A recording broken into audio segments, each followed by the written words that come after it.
नमस्कार दोस्तों, इस वीडियो में 68th बीपीएससी पीटी 2023 के लिए प्रैक्टिस सेट डिस्कस करेंगे। ये प्रैक्टिस सेट नंबर 4 है। इसका पहले प्रैक्टिस सेट 1, 2, 3 अपलोड कर दिया गया है। जो नहीं देखे जाके देख लीजिएगा, प्लेलिस्ट में वीडियो आपको मिल जाएगा। टोटल आपके इसमें 150 प्रश्न हैं। 150 में से आप सभी लोग कितने प्रश्न सही करते हैं उसके बारे में कमेंट बॉक्स में बताइएगा। और इसका पीडीएफ के टेलीग्राम ग्रुप ज्वाइन कर सकते हैं, जिसका लिंक आपको डिस्क्रिप्शन में दिया गया है। तो आइए देखते हैं पहला क्वेश्चन।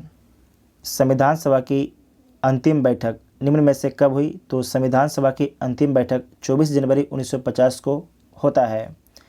भारत का संविधान 26 जनवरी 1950 को लागू हुआ था। 26 जनवरी को झंडा भारत के राष्ट्रपति फहराते हैं, जबकि 15 अगस्त को भारत के प्रधानमंत्री झंडा फहराते हैं लाल किले से। 26 जनवरी को गणतंत्र दिवस बोला जाता है और 15 अगस्त को जो है स्वतंत्र दिवस बोला जाता है। संविधान के किस भाग में सहकारी समितियों का उपबंध किया गया है? तो भाग 9 ख में किया गया है। भाग 9 में पंचायती राज है और 9 क में जो है नगर निगम है। 9 क में नगर निगम है और 9 ख में जो है सहकारी समितियां हैं। संविधान के किस अनुच्छेद में अखिल भारतीय सेवाओं का उपबंध किया गया है? तो अनुच्छेद 312 में किया गया है। भारतीय संविधान में एकल नागरिकता का प्रावधान निम्न में से किस देश के संविधान से लिया गया है? तो ब्रिटेन के संविधान से लिया गया है, जबकि अमेरिका के संविधान में जो है डुअल नागरिकता है, केंद्र और राज्य की अलग अलग नागरिकता है। यह सिद्धांत कि स्वतंत्र भारत के लिए नए संविधान को तैयार करना मुख्यतः खुद भारतीयों की जिम्मेदारी होनी चाहिए, पहली बार निम्नलिखित में से किस एक में स्वीकार किया गया? तो अगस्त प्रस्ताव में स्वीकार किया गया। वायसराय लिंदलिथगो का अगस्त प्रस्ताव में। अगस्त प्रस्ताव कब आता है? तो 8 अगस्त 1940 को आता है। 8 अगस्त 1940 में आता है। ठीक है। क्रिप्स मिशन कब आता है? तो 1942 में आता है। कैबिनेट कब आता है? 1946 में आता है। कैबिनेट के पहले एक बेबेल आता है। ठीक है। बेबेल कब आता है? 1945 में आता है। माउंट बैटल 1947 में आता है। नेक्स्ट है कि लोकसभा में कितने सीटें अनुसूचित जाति और अनुसूचित जनजाति के लिए आरक्षित है? एससी और एसटी के लिए कुल कितना सीट आरक्षित है? एससी के लिए 84 है, जबकि एसटी के लिए आपके 47 है। तो 7-4-11 टोटल आपके 131 सीट आरक्षित है। ठीक है। राष्ट्रीय पेंशन प्रणाली निजी क्षेत्र के अंतर्गत एनपीएस से जुड़ने की अधिकतम आयु निम्नलिखित में से कौन सी है? तो अधिकतम आयु 65 वर्ष है। कितना है? 65 वर्ष आपके अधिकतम आयु है। नेक्स्ट पॉइंट है, निम्नलिखित में से कौन सा एक पंचशील का सिद्धांत नहीं था? पंचशील का सिद्धांत इसमें से कौन आपके नहीं था? तो देख लीजिए, शांति सह अस्तित्व था, क्षेत्रीय अखंडता के लिए पारस्परिक सम्मान ये भी था, उसके बाद है नाभिकीय निवारण ये नहीं था, आंतरिक मामले में हस्तक्षेप ये भी था। तो सी इसका राइट आंसर हो जाएगा। ठीक है। और आपको याद रखना है कि जो पंचशील सिद्धांत है इस पर साइन कब हुआ था? तो 29 अप्रैल 1954 को। साइन कहाँ पर हुआ था? तो नई दिल्ली में हुआ था। ठीक है। नई दिल्ली में समझौता हुआ था। नेक्स्ट पॉइंट है कि निम्न में से भारत के किस राज्य में सर्वप्रथम राष्ट्रपति शासन प्रयोग किया गया था? तो पहली बार राष्ट्रपति शासन कहाँ पर लगता है? तो पंजाब में लगता है 1951 में। पंजाब में लगता है 1951 में। संविधान सभा के उपाध्यक्ष थे। संविधान सभा के उपाध्यक्ष कौन थे? तो डॉक्टर एच.सी. मुखर्जी थे। डॉक्टर एच.सी. मुखर्जी थे। तो बी इसका राइट आंसर हो जाएगा। संविधान सभा के अध्यक्ष कौन थे? तो राजेंद्र प्रसाद थे। ठीक है। और आपको याद रखना है कि संविधान सभा के अस्थायी अध्यक्ष कौन बने थे? तो सच्चिदानंद सिन्हा बने थे। इनका संबंध बिहार से था। तो बी इसका राइट आंसर हो जाएगा। केंद्रीय और प्रांतीय विधान परिषदों में सदस्यों को अनुपूरक प्रश्न पूछने का अधिकार किस अधिनियम के माध्यम से मिलता है? बहुत ही अच्छा सवाल है। अनुपूरक प्रश्न पूछने का अधिकार जो है किस अधिनियम के माध्यम से मिलता है? तो आपको याद रखना है भारत परिषद अधिनियम 1909 के माध्यम से मिलता है। भारत परिषद अधिनियम 1909 के माध्यम से मिलता है। और आपको याद रखना है कि भारत परिषद अधिनियम 1909 के माध्यम से जो है मुसलमानों का जो मुसलमान है उनको पृथक निर्वाचन दिया गया था। ठीक है, इसे नोट भी कीजिएगा, इंपॉर्टेंट पॉइंट है। उसके बाद नेक्स्ट है कि ब्रिटिश भारत में कानून निर्माण की प्रक्रिया में भारतीय प्रतिनिधियों को शामिल करने की शुरुआत निम्न में से किस अधिनियम के द्वारा हुई? तो भारत परिषद अधिनियम 1861 के द्वारा। ठीक है, भारत परिषद अधिनियम 1861 के द्वारा जो है भारतीय प्रतिनिधियों को भी शामिल करने की शुरुआत होती है भारत में कानून निर्माण प्रक्रिया में। तो बी ऑप्शन आपका ठीक हो जाएगा। निम्नलिखित में से कौन सा फिलिप्स वक्र द्वारा दर्शाया जाता है? इसमें से कौन जो है फिलिप्स वक्र द्वारा दर्शाया जाता है? तो देख लीजिए, मुद्रास्फीति की दर और बेरोजगारी की दर के बीच जो विपरीत संबंध होता है उसे फिलिप्स वक्र के द्वारा दर्शाया जाता है। तो बी इसका राइट आंसर हो जाएगा। नेक्स्ट पॉइंट है कि मानव विकास सूचकांक में शामिल साक्षरता, जन्म के समय, जीवन प्रत्याशा और क्या होता है? तो सारे पॉइंट को पढ़ लीजिए आप लोग ध्यान से। अमेरिकी डॉलर में प्रति व्यक्ति सकल घरेलू उत्पाद, ये नहीं होता है। वास्तविक क्रय शक्ति पर प्रति व्यक्ति सकल घरेलू उत्पाद, ये भी गलत है। अमेरिकी डॉलर में सकल राष्ट्रीय उत्पाद, ये भी गलत है। अमेरिकी डॉलर में प्रति व्यक्ति राष्ट्रीय आय, तो डी इसका राइट आंसर हो जाएगा। ठीक है, डी इसका राइट आंसर होगा। नेक्स्ट है कि भारतीय रिजर्व बैंक द्वारा बैंक दर कम करने पर प्रभाव होता है। बैंक दर कम करने पर क्या हो जाएगा? अगर बैंक दर कम कर दिया जाएगा तो मार्केट में जो है तरलता बढ़ जाएगा। ठीक है, बाजार में अधिक तरलता होगा। तो ए इसका राइट आंसर हो जाएगा। निम्नलिखित कथनों पर आपको विचार करना है, तो विचार कर लीजिए। रेपो रेट वह दर है जिस पर आरबीआई कमर्शियल बैंकों को छोटी अवधि के लिए पैसा उधार देता है। तो बिल्कुल ठीक है। रिवर्स रेपो दर वह दर है जो आरबीआई अल्पकालिक जमा पर वाणिज्यिक बैंकों को भुगतान करता है। तो ये भी आपका ठीक है। रेपो का उपयोग अर्थव्यवस्था में तरलता कम करने के लिए किया जाता है। तो ये जो स्टेटमेंट है ये गलत हो जाएगा, तरलता बढ़ाने के लिए किया जाता है। जबकि रिवर्स रेपो का उपयोग जो अर्थव्यवस्था में तरलता बढ़ाने के लिए किया जाता है, तो तरलता को घटाने के लिए किया जाता है। तो 1 और 2 आपके सही है और 3 वाला आपके गलत है। तो देख लीजिए कौन सा कथन आपके सही नहीं है। तो इसमें डी आपके सी सही नहीं है। ठीक है, सी आपके सही नहीं है, तो केवल 3 इसका राइट आंसर हो जाएगा। उसके बाद नेक्स्ट है, निम्नलिखित में से कौन सरकार द्वारा पूंजीगत भुगतान का उदाहरण है? तो देख लीजिए कौन आपके पूंजीगत भुगतान का उदाहरण है। तो ऋण पुनर्भुगतान ये आपके है। उसके बाद रक्षा प्रौद्योगिकी खरीद ये भी है, जबकि ऋण पर ब्याज भुगतान ये नहीं है। तो बी इसका राइट आंसर हो जाएगा। ठीक है, बी इसका राइट आंसर हो जाएगा।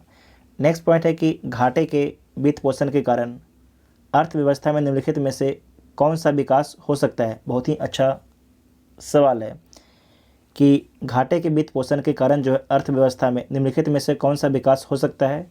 मुद्रास्फीति में वृद्धि हो जाएगा, सही बात है। सरकारी कर्ज में वृद्धि हो जाएगा, धन की आपूर्ति में वृद्धि हो जाएगा, चालू खाते घाटे में सुधार होगा, ऐसा नहीं ये भी बढ़ जाएगा। तो 1 2 3 आपके ठीक है। ठीक है, तो 1 2 3 देखिए किसमें है। तो डी इसका राइट आंसर हो जाएगा। संसद में केंद्रीय बजट की तैयारी और प्रस्तुति के लिए निम्नलिखित में से कौन जिम्मेदार है? कौन आपके जिम्मेदार है? तो इसमें आपको याद रखना कि आर्थिक मामले के विभाग जो है जिम्मेदार है। आर्थिक मामले के विभाग जो है जिम्मेदार है। तो बी इसका राइट आंसर हो जाएगा। वित्त मंत्रालय में आर्थिक मामले के विभाग का बजट प्रभार बजट निर्माण के लिए जिम्मेदारी नोडल निकाय है। तो बी इसका राइट आंसर हो जाएगा। नेक्स्ट पॉइंट है, वर्तमान में वित्त मंत्री कौन है? तो निर्मला सीतारमण है। ठीक है, आर्थिक विकास के लिए मुद्रास्फीति की कम दर को आवश्यक माना जाता है क्योंकि इसका पीछे क्या कारण है? तो इसका पीछे कारण होता है कि यह अर्थव्यवस्था में आपूर्ति को बढ़ाने के लिए एक प्रोत्साहन के रूप में कार्य करता है। तो पहला आपका ठीक हो जाएगा।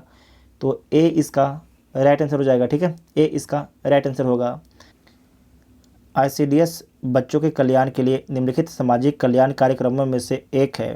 तो ICDS के बारे में यहाँ पर दिया गया है, तो देख लीजिए। आप सभी लोग ध्यान से दोनों कथन को पढ़िएगा। यह अन्य सेवाओं के साथ साथ 6 साल तक के बच्चों के लाभ के लिए पूर्व प्राथमिक शिक्षा और पूर्ण पोषण का प्रावधान करता है। तो यहाँ पर देखिएगा, जो पूर्ण पोषण है ये आपके गलत है। यहाँ पर पूरक पोषण का प्रावधान करता है, पूरक। ठीक है, एक बार नाश्ता मिलता है मॉर्निंग में और शायद 12 बजे खाना मिलता है। ठीक है, तो पहला आपके गलत है। दूसरा देखिए, यह ग्रामीण और शहरी दोनों तरह की गरीबी रेखा से नीचे के परिवारों के बच्चों पर लागू होता है। तो ऐसा नहीं है, सभी बच्चों पर लागू होता है। तो आपका जो सेकेंड है ये भी आपके गलत हो गया। तो आपसे पूछा गया कि कौन सा कथन आपके गलत है, तो दोनों कथन आपके गलत है। ठीक है, तो सी इसका राइट आंसर हो जाएगा। भारत में नाबार्ड पूर्ण वित्त प्रदान नहीं करता है। तो किसे प्रदान नहीं करता है? अनुसूचित वाणिज्यिक बैंक को, क्षेत्रीय ग्रामीण बैंक को, राज्य भूमि विकास बैंक को प्रदान करता है, जबकि निर्यात आयात बैंक को प्रदान नहीं करता है। ठीक है, निर्यात आयात बैंक को प्रदान नहीं करता है। एक खुली अर्थव्यवस्था वह अर्थव्यवस्था है जिसमें वस्तु आ सकती है और वस्तु जा सकती है। तो देखिए किसमें लिखा गया है, निर्यात के साथ साथ आयात भी होता है। तो डी इसका राइट आंसर हो जाएगा। जो सामंतवादी व्यवस्था थी, आपको याद होगा, वो बंद व्यवस्था थी। सामंतवादी जो व्यवस्था थी वो बंद व्यवस्था थी। तो इसमें डी इसका राइट आंसर हो जाएगा। नेक्स्ट है कि हरे पत्तेदार सब्जियां निम्नलिखित विटामिन में से किसका भरपूर स्रोत है? Vitamin A, vitamin B2, vitamin E और विटामिन के का भरपूर स्रोत है। तो सारे पॉइंट आपके ठीक है, तो ई इसका राइट आंसर हो जाएगा। 3 से 4 साल के एक बच्चे में दूध के दांत में शामिल नहीं है। तो दूध के दांत में कौन आपके शामिल नहीं है? तो देख लीजिए, इसमें जो अग्र चवर्णक है ये आपके दूध के दांत में शामिल नहीं है। ठीक है, तो डी इसका राइट आंसर हो जाएगा। एक वयस्क मानव प्रत्येक 24 घंटे में कितनी मात्रा में मूत्र उत्सर्जित करता है? तो 24 घंटा में एक जो वयस्क मानव है 1.5 लीटर आपके जो है मूत्र उत्सर्जित करता है। तो बी इसका राइट आंसर हो जाएगा। नेक्स्ट पॉइंट है कि मानव शरीर के किस अंग में लिम्फोसाइट कोशिका का निर्माण होता है? तो किस अंग में जो है लिम्फोसाइट कोशिका का निर्माण होता है? तो अस्थि मज्जा में होता है। ठीक है, अस्थि मज्जा में होता है। रक्तचाप को नियंत्रित करने वाली ग्रंथि कौन है? तो अधिवृक्क ग्रंथि है। अधिवृक्क ग्रंथि जो है रक्तचाप को नियंत्रित करता है। ठीक है, तो बी इसका राइट आंसर हो जाएगा। जो अधिवृक्क ग्रंथि है इसे बोलते हैं लड़ो और उड़ो। ठीक है, लड़ो और उड़ो ही बोला जाता है।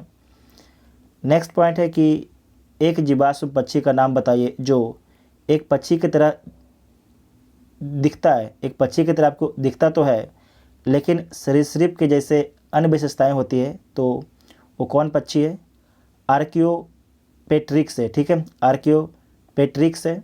तो बी इसका राइट आंसर हो जाएगा।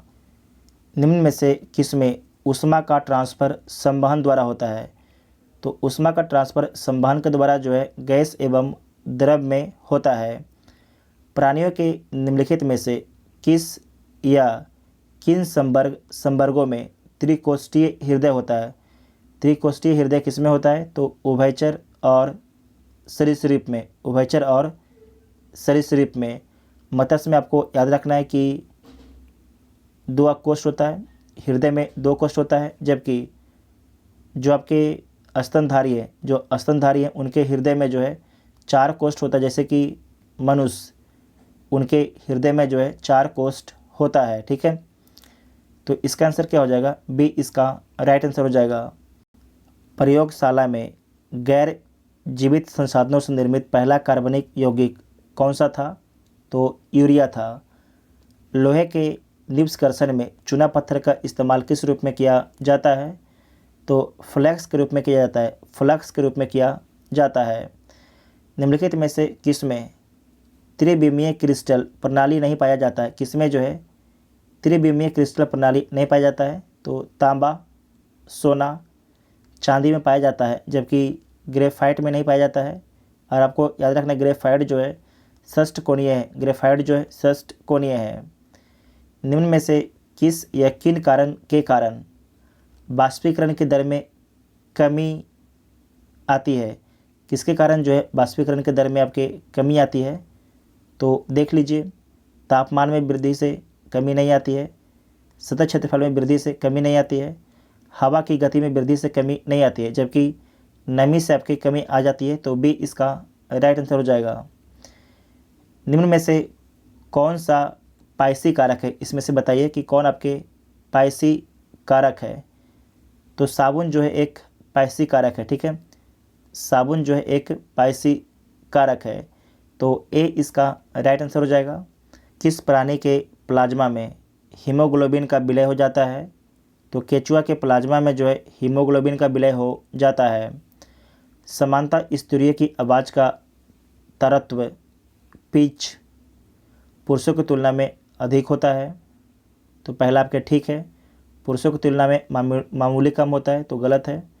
पुरुषों की तुलना में बहुत कम होता है, उतना ही होता है जितना पुरुषों की आवाज़ का होता है, ये भी गलत है। तो केवल ए ऑप्शन आपका ठीक हो जाएगा। जल आयनिक लवण का सुविलायक, जल आयनिक लवण का सुविलायक है क्योंकि उसका क्वथनांक उच्च होता है, उसका द्विध्रुव आघूर्ण अधिक होता है, उसकी विशिष्ट ऊष्मा अधिक होती है, उसका कोई रंग नहीं होता है। तो बी ऑप्शन आपका ठीक हो जाएगा। यदि हवा का तापमान बढ़ता है तो उसकी जलवाष्प ग्रहण करने की क्षमता बढ़ती है, ठीक है। अगर हवा का तापमान बढ़ता है तो उसकी जलवाष्प ग्रहण करने की क्षमता जो है बढ़ती है, ठीक है। तो बी इसका राइट आंसर हो जाएगा। नेक्स्ट पॉइंट है कि ऑटोमोबाइल के हाइड्रोलिक ब्रेक की कार्य करने का सिद्धांत है। ऑटोमोबाइल के जो है हाइड्रोलिक ब्रेक के कार्य करने का सिद्धांत क्या है? तो पास्कल का नियम है, ठीक है, पास्कल का नियम है। निम्नलिखित में से किस विटामिन में कोबाल्ट होता है? किस विटामिन में जो है कोबाल्ट होता है? तो विटामिन B12 में जो है कोबाल्ट होता है, विटामिन B12 में कोबाल्ट होता है। तो डी इसका राइट आंसर हो जाएगा। जो विटामिन B2 है इसके बारे में याद रखिएगा, इसको राइबोफ्लेविन बोला जाता है और इसकी कमी से वृद्धि रुक जाता है, ठीक है, इसकी कमी से जो है वृद्धि रुक जाता है। विटामिन B6 इसे पैराडॉक्सिन बोला जाता है और आप इसके बारे में याद रखिएगा कि इसकी कमी से जो है त्वचा रोग होता है। विटामिन B1 के बारे में याद रखिए, इसे थायमिन बोला जाता है और इसकी कमी से बेरी रोग होता है। तो डी इसका राइट आंसर हो जाएगा। लोलक की कालावधि के बारे में समझिएगा। तो जो लोलक है लंबाई के ऊपर निर्भर करता है। अगर लोलक की लंबाई ज़्यादा होगा तो उसका जो आवर्तकाल होगा ये भी आपके ज़्यादा होगा। अगर लोलक ठंडे के दिनों में छोटा हो जाएगा तो इसका आवर्तकाल भी कम होगा। तो बी इसका राइट आंसर हो जाएगा। सोने को घोला जा सकता है, जो सोना है उसको घोला जा सकता है, तो किस में घोला जा सकता है? हाइड्रोक्लोरिक एसिड तथा नाइट्रिक एसिड के मिश्रण में, हाइड्रोक्लोरिक एसिड तथा नाइट्रिक एसिड के मिश्रण में घोला जा सकता है। तो सी इसका राइट आंसर हो जाएगा। नेक्स्ट पॉइंट है कि निम्नलिखित में से कौन सी राशि सदिश नहीं है? सदिश में क्या होता है कि जिसमें दिशा और टाइम दोनों आपके लगता है, ठीक है। तो सदिश राशि इसमें कौन नहीं है देख लीजिए। विस्थापन सदिश राशि है, वेग सदिश राशि है, बल ये भी आपके सदिश राशि है, जबकि आयतन जो है सदिश राशि नहीं है, ठीक है, आयतन जो है सदिश राशि नहीं है। तो डी इसका राइट आंसर हो जाएगा। नेक्स्ट पॉइंट है कि निम्नलिखित में से किसमें ऋणात्मक आवेश होता है? किसमें जो है ऋणात्मक आवेश होता है? तो जो बीटा है अल्फा बीटा, बीटा में जो है ऋणात्मक आवेश होता है। तो सी इसका राइट आंसर हो जाएगा। सल्फर हेक्साफ्लोराइड अणु का आकार होता है त्रिभुजाकार, पिरामिड, अष्टफलकीय, समतलीय, चतुष्फलकीय। तो आपको याद रखना है अष्टफलकीय होता है, ठीक है, अष्टफलकीय होता है, तो बी इसका राइट आंसर हो जाएगा। शक्करों में सबसे मीठा कौन है? तो शक्करों में सबसे मीठा फ्रुक्टोज है, ठीक है, फ्रुक्टोज है। सबसे कम मीठा कौन है? तो लैक्टोज है। भारत की सबसे ऊंची चोटी कंचनजंगा की ऊंचाई कितना है? तो 8598 मीटर है, ठीक है। और भारत की सेकेंड हाईएस्ट पीक कौन है? तो नंदा देवी है, ठीक है, नंदा देवी। और जो नंदा देवी है इसकी ऊंचाई कितना है? तो 7186 मीटर है, 7186 मीटर है।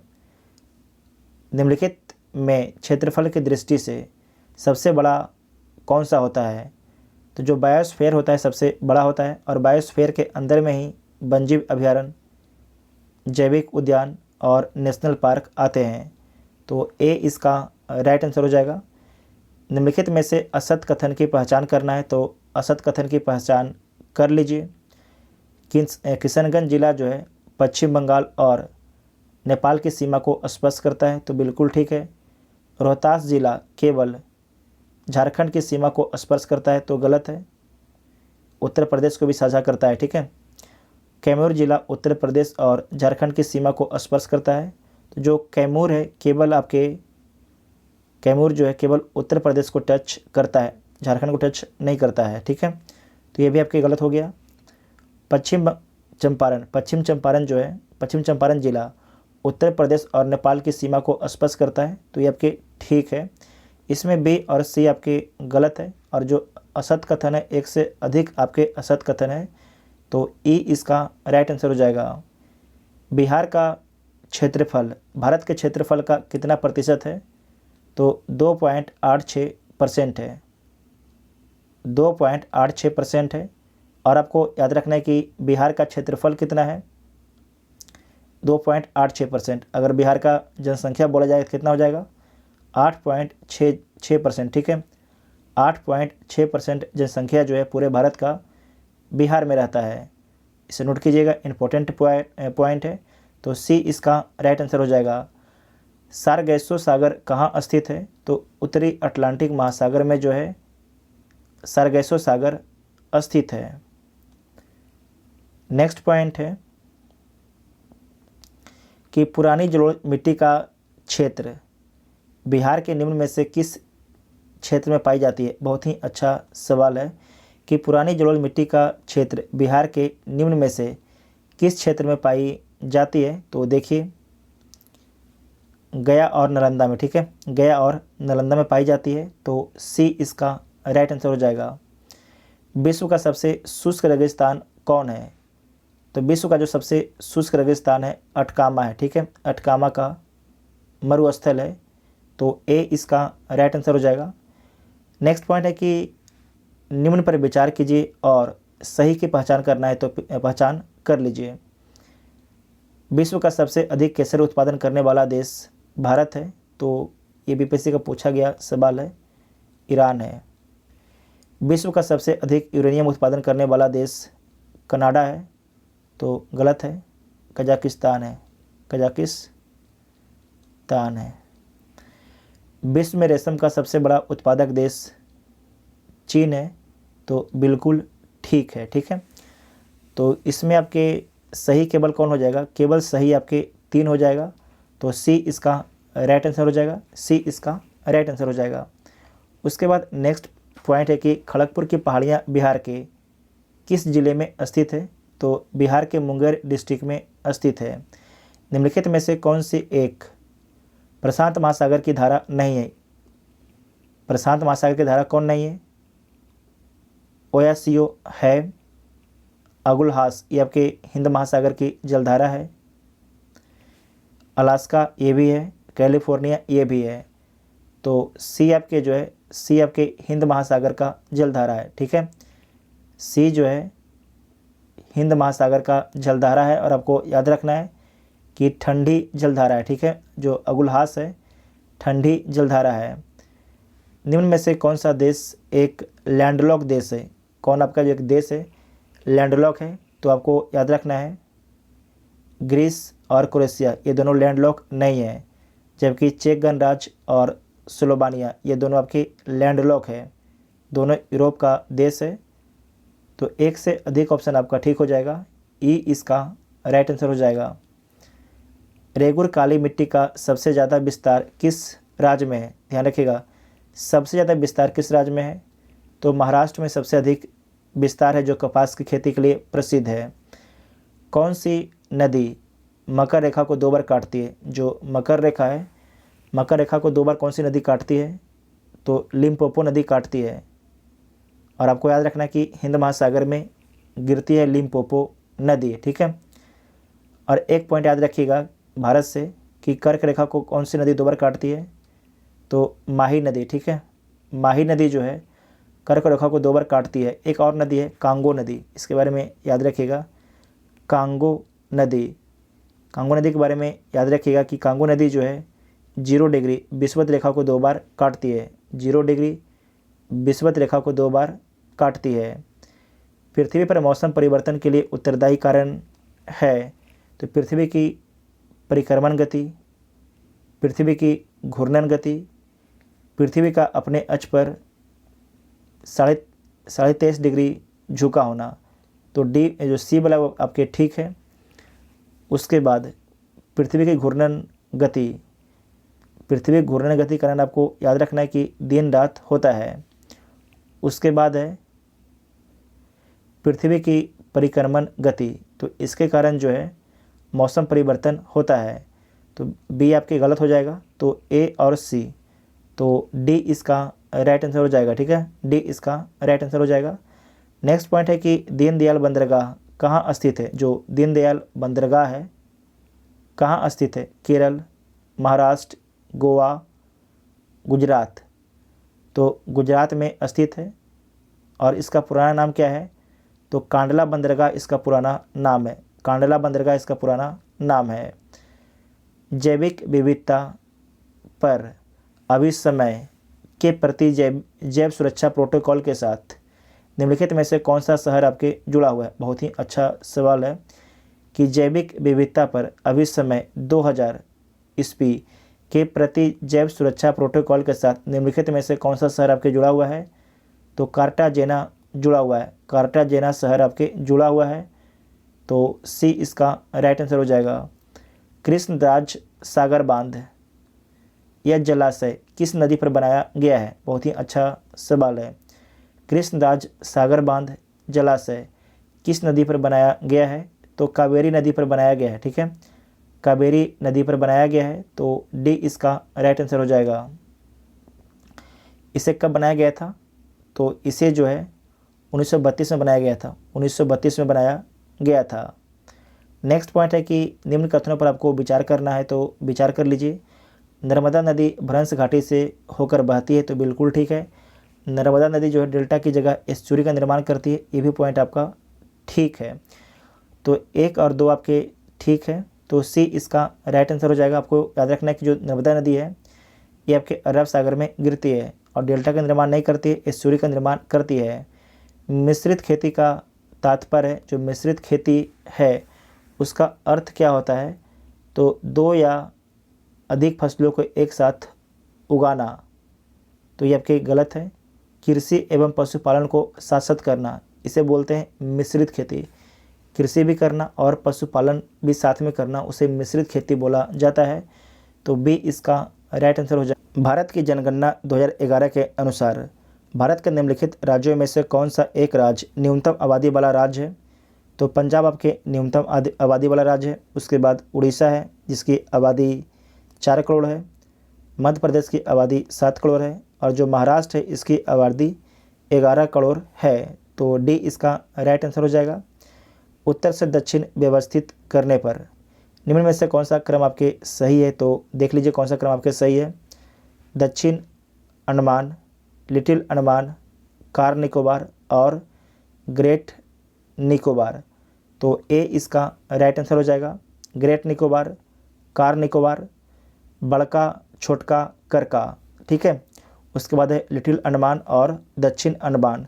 तो ए इसका राइट आंसर हो जाएगा। नेक्स्ट पॉइंट है निम्नलिखित में से कौन सा पर्वत कैस्पियन सागर तथा काला सागर के बीच स्थित है? तो कौन स्थित है? काकेश स्थित है, ठीक है, काकेश पर्वत स्थित है। तो ए इसका राइट आंसर हो जाएगा। दुनिया का सबसे तेज सुपर कंप्यूटर कौन है? उसका नाम क्या है? तो उसका नाम है फ्रंटियर। उसका नाम क्या है? फ्रंटियर। फ्रंटियर किस देश का सुपर कंप्यूटर है? इसके बारे में याद रखिएगा कि ये अमेरिका का सुपर कंप्यूटर है, ठीक है, अमेरिका का जो है सुपर कंप्यूटर है।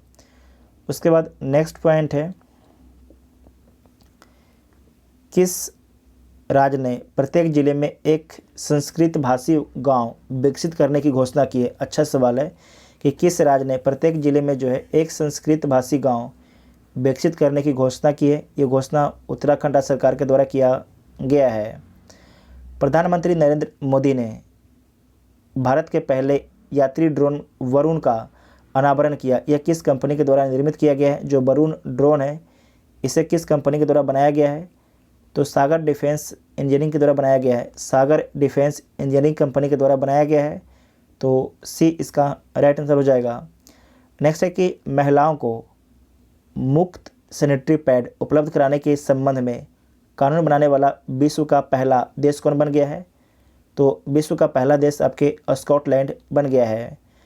दक्षिण कोरिया के पहले चंद्र मिशन का नाम क्या है? जो चंद्र मिशन है उसका नाम क्या है? तो दानुरी है। दक्षिण कोरिया के जो पहला चंद्र मिशन है उसका नाम क्या है? दानुरी उसका नाम है। खारची उत्सव किस राज्य से संबंधित है? जो खारची उत्सव है इसका संबंध त्रिपुरा राज्य से है, ठीक है, त्रिपुरा राज्य से इसका संबंध है। हाल ही में किस राज्य की करूपुर कलमकारी पेंटिंग को भौगोलिक संकेतक टैग मिला है? तो किसे मिला है?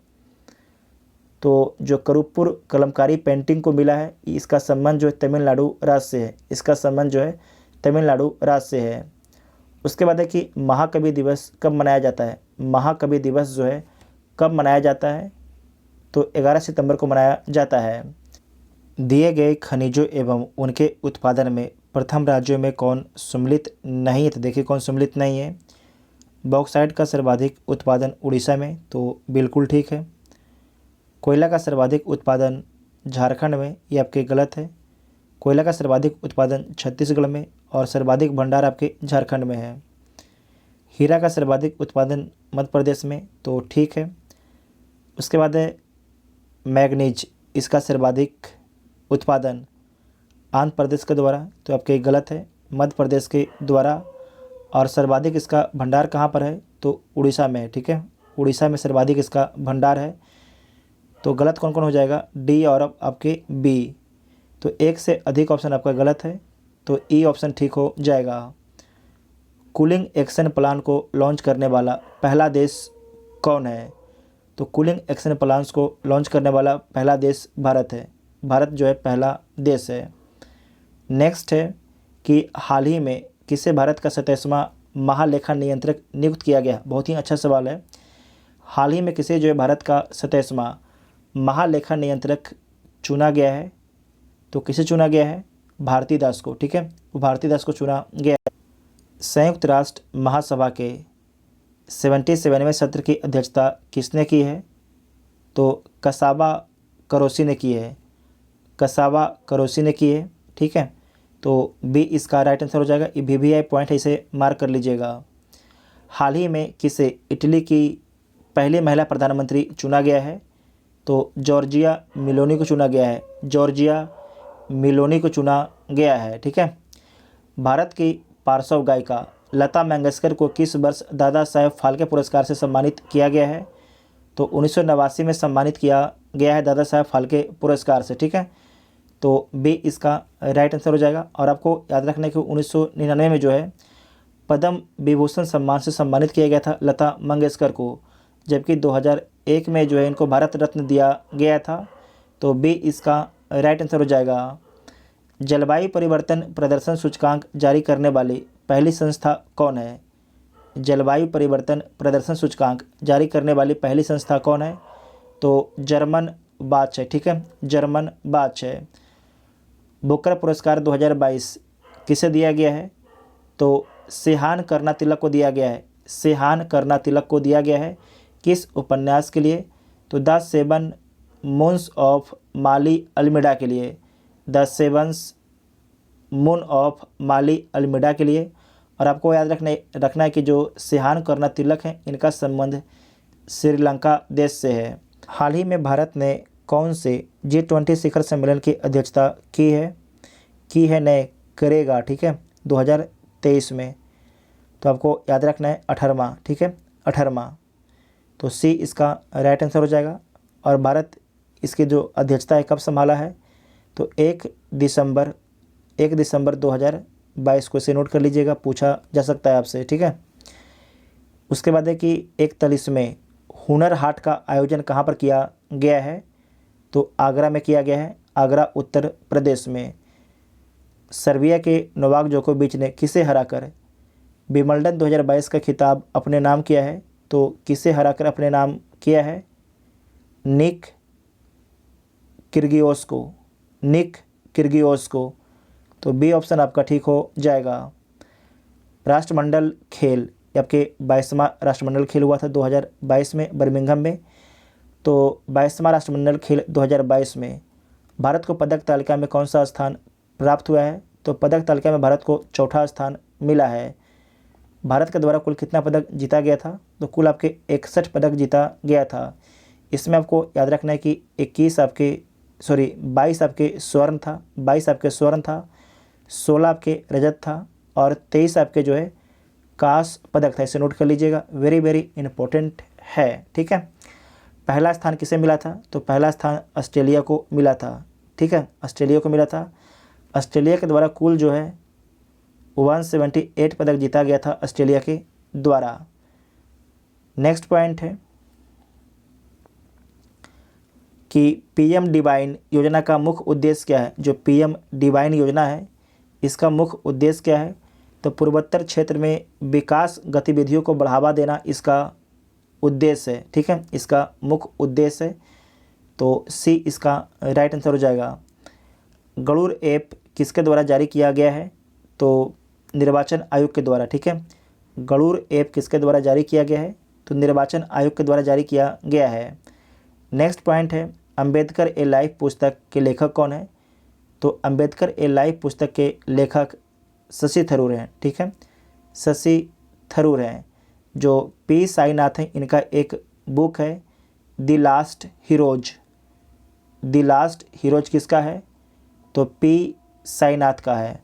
जबकि शशि थरूर के द्वारा जो है अंबेडकर ए लाइफ पुस्तक लिखा गया है। नेक्स्ट पॉइंट है नेशनल इंस्टीट्यूट ऑफ ओशनोग्राफी द्वारा किस महासागर में पहली बार जीनोम मैपिंग परियोजना शुरू की गई है, तो हिंद महासागर में शुरू किया गया है, ठीक है। तो ए इसका राइट आंसर हो जाएगा। नेक्स्ट है कि साइबर सुरक्षा के लिए सोशल मीडिया प्लेटफॉर्म द्वारा सेफ स्त्री और माई कानून नामक अभियान शुरू किया है, तो किसके द्वारा शुरू किया गया है, बहुत ही अच्छा सवाल है। सेफ स्त्री और माई कानून नामक अभियान शुरू किया गया है, तो किसके द्वारा शुरू किया गया है, इंस्टाग्राम के द्वारा शुरू किया गया है। बिहार में रबी महाअभियान 2022 की शुरुआत कब हुई, तो इसकी शुरुआत जो है 19 अक्टूबर 2022 को हुआ, ठीक है, 19 अक्टूबर 2022 को हुआ। दिल्ली में आयोजित 37वीं स्टेट शूटिंग चैंपियनशिप में बिहार के लिए गोल्ड मेडल किसने जीता है। अच्छा प्रश्न है, दोबारा देखिएगा कि दिल्ली में आयोजित 37वीं स्टेट शूटिंग चैंपियनशिप में बिहार के लिए गोल्ड मेडल किसने जीता है, किसके द्वारा जीता गया है, तो शशि पांडे के द्वारा जीता गया है। बिहार का पहला ऑक्सीजन पार्क कहाँ बनाया जाएगा, तो गोपालगंज में बनाया जाएगा बिहार का पहला ऑक्सीजन पार्क, ठीक है। बिहार के एमएसएमई के प्रोत्साहन और विकास के लिए देश भर में कौन सा स्थान मिला है, तो दूसरा स्थान मिला है, ठीक है, दूसरा स्थान मिला है। पहला स्थान उड़ीसा को मिला है। निम्न में से किसे रक्षा अनुसंधान एवं विकास संगठन DRDO का अध्यक्ष नियुक्त किया गया है, तो समीर बी कामत को जो है DRDO का अध्यक्ष नियुक्त किया गया है, ठीक है। उसके बाद है टी रामासामी के बारे में याद रखिएगा। जो टी रामासामी है औद्योगिक एवं विकास अनुसंधान परिषद के अध्यक्ष हैं। कमलेश नीलकंठ व्यास के बारे में ध्यान रखना है कि परमाणु ऊर्जा आयोग के अध्यक्ष हैं। अजीत कुमार मोहंती भाभा परमाणु अनुसंधान केंद्र के अध्यक्ष हैं। निम्नलिखित में से भारतीय राष्ट्रीय कांग्रेस के किस अधिवेशन में बाल गंगाधर तिलक ने अभिव्यक्त किया था कि स्वराज मेरा जन्मसिद्ध अधिकार है, मैं उसे लेकर रहूँगा? तो लखनऊ अधिवेशन 1916 में बोला गया था। इसके अध्यक्ष कौन थे? तो अंबिका चरण मजूमदार थे। अंबिका चरण मजूमदार इसके अध्यक्ष थे। ठीक है, तो डी इसका राइट आंसर हो जाएगा। सती प्रथा का उन्मूलन किया गया था तो 1829 के नियम 17 के तहत, 1829 में जो है नियम 17 के तहत। और इस समय आपको याद रखना है कि 1829 में बंगाल के गवर्नर जनरल कौन थे? तो लॉर्ड विलियम बेंटिक थे। लॉर्ड विलियम बेंटिक थे। इनके बारे में याद रखिएगा कि बंगाल के अंतिम गवर्नर जनरल और भारत के पहले गवर्नर जनरल कौन थे? तो लॉर्ड विलियम बेंटिक थे। इनका शासनकाल जो 1828 से 1835 तक इनका शासनकाल रहता है। तो बी इसका राइट आंसर हो जाएगा। 1885 में आयोजित भारतीय राष्ट्रीय कांग्रेस के प्रथम अधिवेशन का महासचिव कौन था? तो A.O. ह्यूम था। A.O. ह्यूम था। निम्नलिखित में से किसने गांधी जी के नमक आंदोलन में भाग लिया था? सरोजिनी नायडू, राजकुमारी अमृता कौर, कमला देवी चट्टोपाध्याय ने भाग लिया था, जबकि कस्तूरबा गांधी ने भाग नहीं लिया था। ठीक है, तो एक से अधिक ऑप्शन आपका ठीक हो जाएगा, तो ई इसका राइट आंसर हो जाएगा। नेक्स्ट पॉइंट है कि निम्नलिखित में से किस गवर्नर जनरल ने भारत में दास प्रथा को समाप्त किया? किस गवर्नर जनरल ने जो है भारत में दास प्रथा को समाप्त किया? तो लॉर्ड एलनबरो ने समाप्त किया। ठीक है, लॉर्ड एलनबरो ने समाप्त किया है, तो सी इसका राइट आंसर हो जाएगा। और जो लॉर्ड एलनबरो हैं, इन्हीं के शासनकाल में जो है चार्ल्स नेपियर जो है 1843 में जो है सिंध को ईस्ट इंडिया कंपनी में मिला लेता है। मतलब जो ब्रिटिश साम्राज्य उसमें मिला लेता है 1843 में सिंध को। इसे नोट कीजिएगा, वेरी वेरी इंपॉर्टेंट है। तो सी इसका राइट आंसर हो जाएगा। जो आपके लॉर्ड एलनबरो है, इसका शासनकाल कब से कब तक है? 1842 से 44 तक है। 1842 से 44 तक है। 1857 के विद्रोह से बिहार का कौन सा भाग प्रभावित नहीं हुआ? तो दानापुर, पटना, मुजफ्फरपुर आपके प्रभावित होते हैं, जबकि मुंगेर आपके अप्रभावित रहता है। निम्नलिखित में से बंगाल में द्वैत शासन प्रणाली को समाप्त किया। तो बंगाल में जो है द्वैत शासन प्रणाली को समाप्त किसके द्वारा किया गया है? तो वारेन हेस्टिंग के द्वारा। और कब? 1772 में। ठीक है, 1772 में समाप्त किया गया है। और किसके द्वारा द्वैत शासन लागू किया गया था? तो रॉबर्ट क्लाइव के द्वारा लागू किया गया था। रॉबर्ट क्लाइव के द्वारा लागू किया गया था। और आपको याद रखना है कि वो वारेन हेस्टिंग से समाप्त कर देता है, तो बी इसका राइट आंसर हो जाएगा। ठीक है, उसके बाद नेक्स्ट क्वेश्चन है कि भारतीय सिविल सेवा का जनक किसे माना जाता है? भारतीय सिविल सेवा का जनक जो है किसे माना जाता है? तो लॉर्ड कॉर्नवालिस को माना जाता है। लॉर्ड कॉर्नवालिस को माना जाता है। और अस्थायी बंदोबस्त भी जो है लॉर्ड कॉर्नवालिस के द्वारा लागू किया गया था 1793 में।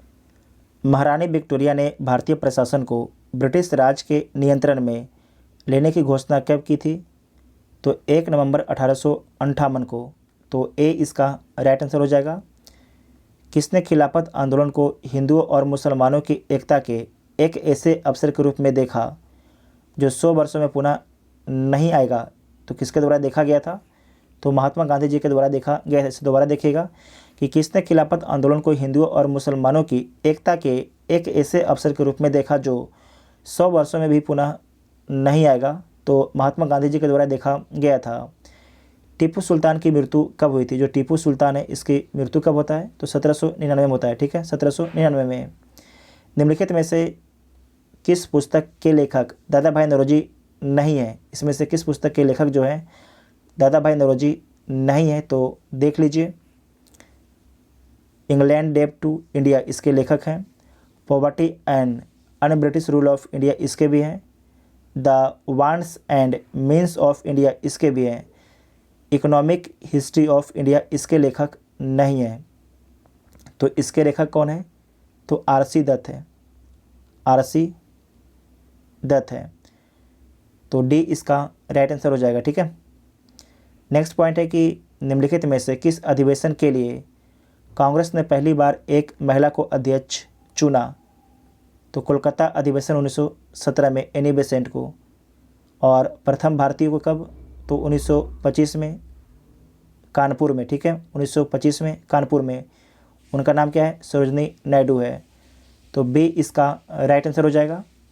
नेक्स्ट पॉइंट है कि निम्नलिखित में से कौन चंपारण आंदोलन से संबंधित नहीं थे? तो देख लीजिए, चंपारण आंदोलन से किनका संबंध नहीं था? राजेंद्र प्रसाद था, जेबी कृपलानी और अनुग्रह नारायण सिंह इनका भी था, जबकि जयप्रकाश नारायण का संबंध नहीं था। तो सी इसका राइट आंसर हो जाएगा।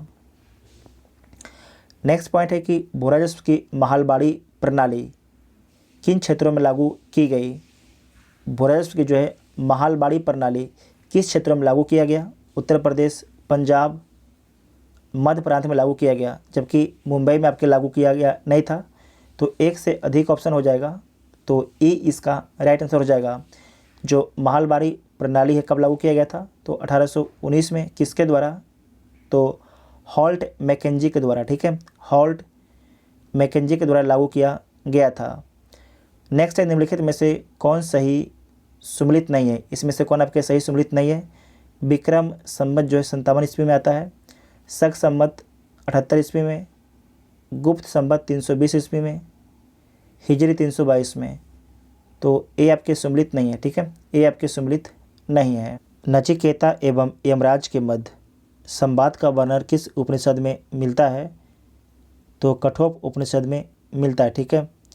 साथ ही आपको ध्यान रखना कि जो मुंडको उपनिषद है इसमें सत्यमेव जयते का उल्लेख मिलता है। उसके बाद है कि सर्वप्रथम चारों आश्रमों का जिक्र किसमें मिलता है? तो जवालो उपनिषद में मिलता है, ठीक है। उसके बाद है कि छंदोक उपनिषद, इसके बारे में याद रखिएगा कि सर्वप्रथम जो है 3 आश्रमों का जो वर्णन है छंदोपनिषद में दिया गया है उसका। तो बी इसका राइट आंसर हो जाएगा। हर्षवर्धन के दक्षिण अभियान को किसने नर्मदा नदी पर रोक दिया? तो पुलकेशिन द्वितीय के द्वारा रोक दिया गया था। पुलकेशिन द्वितीय के द्वारा जो है हर्षवर्धन के दक्षिण अभियान को नर्मदा नदी पर रोक दिया गया था, पुलकेशिन द्वितीय के द्वारा। मंगोल खा तरमासिरिन ने निम्नलिखित में से किस तुगलक शासक के शासनकाल में भारत पर आक्रमण किया था? तो आपको याद रखना मोहम्मद बिन तुगलक के शासनकाल में, एमबीटी के शासनकाल में। तो बी इसका राइट आंसर हो जाएगा, ठीक है। नेक्स्ट है कि पूर्वी तट पर स्थित किस बंदरगाह से गुप्त शासकों के समय में व्यापार संचालित किया जाता था? तो घंटसाला और ताम्रलिप्ति से। तो एक से अधिक ऑप्शन आपका हो जाएगा। भड़ौच और कम्बोज से जो है दक्षिण जो आपके जैसे कि ईरान था, सऊदी अरब था, इन सभी इराक था, तो उन सभी से व्यापार जो है भड़ौच और कम्बोज के बंदरगाह से किया जाता था, ठीक है। तो इसमें क्या है कि घंटसाला और ताम्रलिप्ति, तो एक से अधिक ऑप्शन आपका ठीक हो जाएगा। ताम्रलिप्ति जो है किस राज्य में स्थित है? तो पश्चिम बंगाल में स्थित है। वैदिक साहित्य में सर्वाधिक वर्णित नदी कौन है? तो वैदिक साहित्य में सर्वाधिक वर्णित नदी आपके सिंधु है, ठीक है। बिहार के तीसरे कृषि रोड मैप का कार्यकाल है, तो इसका जो कार्यकाल है 17 से 22 है, ठीक है। और चौथा जो कृषि रोड मैप है 2023 से 28 तक, ठीक है, 2023 से 28 तक है। उदयपुर वन प्राणी क्षेत्र बिहार के किस जिले में स्थित है? तो पश्चिम चंपारण में स्थित है। ये क्वेश्चन पूछा गया था बिहार दरोगा में। उदयपुर वन प्राणी क्षेत्र बिहार के किस जिले में स्थित है? तो पश्चिम चंपारण में स्थित है। निम्नलिखित में से कौन बिरसा मुंडा के आदर्श में शामिल नहीं था? तो अहिंसा जो है बिरसा मुंडा के आदर्श में शामिल नहीं था, ठीक है। तो डी इसका राइट आंसर हो जाएगा। मुंगेर में बढ़ैया ताल या बकासत आंदोलन किनके नेतृत्व में चलाया गया था? किनके नेतृत्व में चलाया गया था? तो कार्यानंद शर्मा के नेतृत्व में चलाया गया था, ठीक है, कार्यानंद शर्मा के नेतृत्व में चलाया गया था। तो डी इसका राइट आंसर हो जाएगा। बिहार में सर्वाधिक अनुसूचित जाति जनसंख्या वाला जिला है। अच्छा सवाल है। बिहार में सर्वाधिक अनुसूचित जनजाति, ठीक है, जनसंख्या वाला जिला कौन है? तो पश्चिम चंपारण है, ठीक है, पश्चिम चंपारण है। सबसे अधिक एससी कहाँ पर है? तो गया में है। सबसे अधिक एससी कहाँ पर है? तो गया में, ठीक है। उसके बाद नेक्स्ट क्वेश्चन है कि बंगाल विभाजन के विषय में किसने कहा था कि विभाजन हमारे ऊपर बम की तरह गिरा है? तो ये बोला गया था सुरेंद्रनाथ बनर्जी के द्वारा। सुरेंद्रनाथ बनर्जी के द्वारा बिहार में नमक सत्याग्रह 1930 की रूपरेखा किसने तैयार की? अच्छा सवाल है। बिहार में नमक सत्याग्रह की रूपरेखा किसने तैयार की है? तो डॉक्टर राजेंद्र प्रसाद ने तैयार की है। डॉक्टर राजेंद्र प्रसाद ने आपके तैयार की है, तो बी इसका राइट आंसर हो जाएगा। किसने गांधी जी से स्वयं चंपारण आने एवं वहाँ रहते की दयनीय अवस्था देखने का अनुरोध किया? तो आप सभी लोग जानते होंगे, राजकुमार शुक्ल। अजातशत्रु किसका उपनाम है? तो डॉक्टर राजेंद्र प्रसाद का, ठीक है। अजातशत्रु किसका उपनाम है? तो डॉक्टर राजेंद्र प्रसाद के, जो भारत के प्रथम राष्ट्रपति बनते हैं। 1580 में बिहार को मुगल सूबा बनाने के बाद अकबर ने किसे बिहार का गवर्नर नियुक्त किया? अच्छा सवाल है। 1580 में जो है बिहार को मुगल सूबा बनाने के बाद अकबर ने किसे बिहार का गवर्नर नियुक्त किया? तो मुनीम खां को नियुक्त किया गया था। मुनीम खां को नियुक्त किया गया था, तो ए ऑप्शन आपका ठीक हो जाएगा। बिहार में सबसे अधिक वन क्षेत्र वाला जिला है, तो सर्वाधिक वन आपके कहाँ पर है? तो कैमूर में है, ठीक है। सर्वाधिक वन कहाँ पर है? कैमूर में है, तो सी इसका राइट आंसर हो जाएगा। कितना परसेंट है वन पूरे बिहार में? तो 7.84% है। और ब्रिज कितना है पूरे बिहार में? तो 2.48% है। बिहार में वर्ष 2020-21 में चावल की उत्पादकता थी, तो चावल की उत्पादकता कितना था? तो 2447 किलोग्राम प्रति हेक्टेयर था, तो बी इसका राइट आंसर हो जाएगा। यहाँ पर देख लीजिएगा, बड़ा बनाते हैं। ये आपके रोहतास है। सबसे अधिक चावल का उत्पादन रोहतास में होता है और प्रति हेक्टेयर सबसे अधिक पश्चिम चंपारण में होता है, ठीक है। गेहूं का सबसे अधिक उत्पादन रोहतास में और प्रति हेक्टेयर सबसे अधिक कहाँ पर? तो बेगूसराय में।